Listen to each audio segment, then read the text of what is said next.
हमारे से आवे देवी आर्य दुर्गा भानी बाबा के हमारे से आवे महादेव योगी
तेरा तो भाई खाई ले तो पूरे देवी दुर्गा भानी अरे पूरा भाई से आवे देवी दुर्गा भानी बाबा पछुए से आवे महादेव जोगिया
हमारे मन के खाली आई नहीं भैया है खाली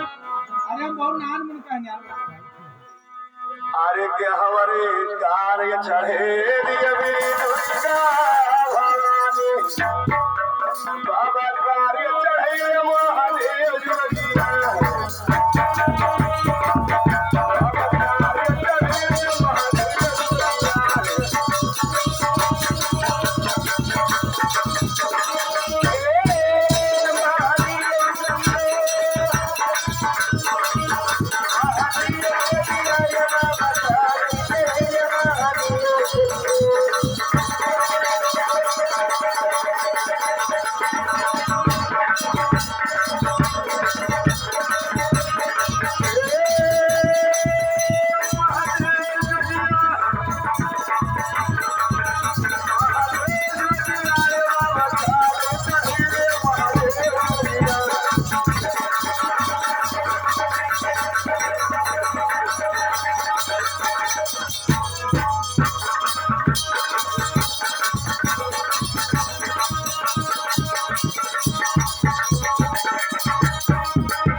हमारे भाई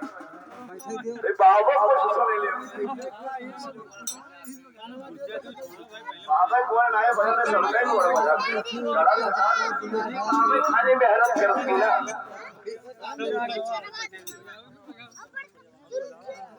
तो हे बाबा ये सुना लगे तुझे ये नहीं कहा कहो कि हमरे मन के तुम अरे हम बहुत नान मन के